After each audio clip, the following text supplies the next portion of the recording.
Baru-baru ini kita dihebohkan dengan berbagai review layanan internet Starlink yang kecepatannya bisa di atas 200 Mbps dan bisa menjangkau hingga pelosok terpencil.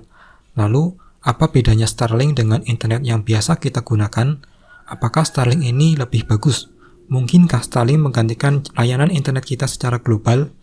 Di video ini saya akan menjelaskan apa itu Starlink. Starlink adalah layanan internet seperti internet kabel atau internet seluler yang biasa kita beli kuotanya.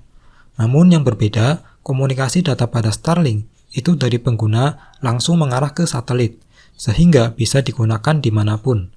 Jadi gambarannya seperti ini, internet seluler menggunakan menara pemancar sebagai gerbang ke internet. Jadi, kita tinggal menghubungkan jaringan seluler dari ponsel ke menara pemancar menggunakan kuota. Kalau internet kabel, maka gerbang internet berasal dari kabel fiber optik yang dipasang ke rumah Anda lalu dihubungkan ke router untuk kemudian bisa kita akses dari ponsel melalui sinyal Wi-Fi.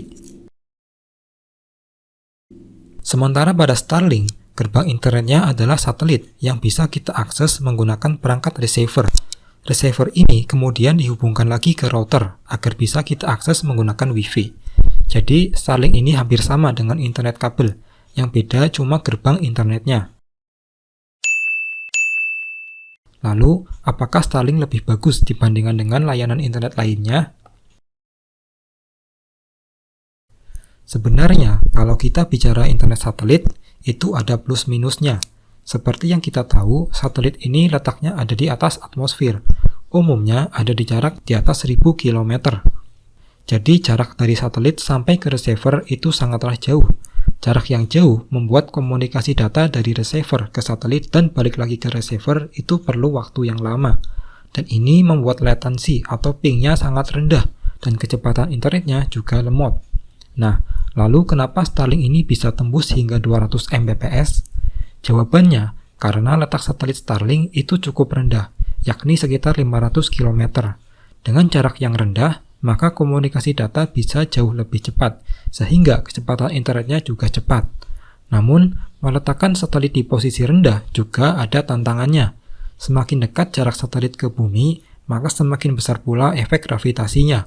Dan sekedar informasi, satelit itu tidak jatuh ke bumi karena ditahan oleh gaya sentripetal yang dihasilkan ketika satelit mengorbit. Semakin cepat orbit satelit, maka semakin besar gaya sentripetalnya. Nah, maka hubungannya, ketika lokasi satelit rendah, maka kecepatan orbit satelit harus dipercepat hingga melebihi rotasi bumi untuk menjaga agar satelit tidak jatuh. Namun, karena orbit satelit lebih cepat dibandingkan rotasi bumi, maka sinyal yang dipancarkan oleh satelit tidak tetap di suatu daerah. Maka ketika satelitnya bergeser, daerah tersebut juga akan kehilangan sinyal dari Starlink. Itu masalah lagi. Dan ternyata solusi dari masalah tersebut tidak kalah mencengangkan. Satelit Starlink itu tidak hanya satu atau dua, tapi ada ribuan. Anda bisa cek, ada hampir 6 ribuan satelit yang mengorbit bumi hingga saat ini. Dengan satelit sebanyak itu menciptakan seperti jaring-jaring internet yang menyelimuti seluruh permukaan bumi.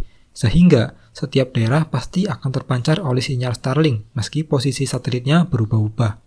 Itulah yang membuat kecepatan internetnya kencang dan latensi atau pingnya juga masih bagus. Dan jika Anda bertanya apakah internet Starlink ini pakai langganan atau cuma sekali beli? Sudah pasti ini berlangganan seperti layanan internet kabel. Karena infrastruktur seperti satelit yang jumlahnya ribuan juga butuh maintenance dan itu pasti ada cost operasionalnya. Dan yang menanggung cost operasional adalah pelanggannya lewat langganan. Meski demikian, bukan berarti internet Starlink ini pasti lebih bagus daripada internet kabel. Internet yang menggunakan sinyal satelit juga dipengaruhi kondisi langit di atas receiver-nya. Jadi, kalau ada benda yang mengganggu di atas receiver atau mungkin cuacanya buruk, itu bisa mempengaruhi kualitas sinyal yang diterimanya.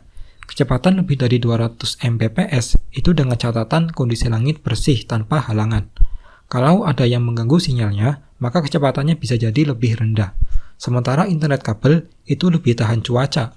Internet ini akan terganggu ketika kabelnya terputus. Dan meski kecepatan internet kabel tidak sekencang Starlink, tapi latensi atau pingnya bisa lebih tinggi, yakni ada di bawah 10 millisecond. Itulah informasi tentang apa itu Starlink dan bagaimana cara kerjanya. Semoga bisa menambah wawasan kita semua.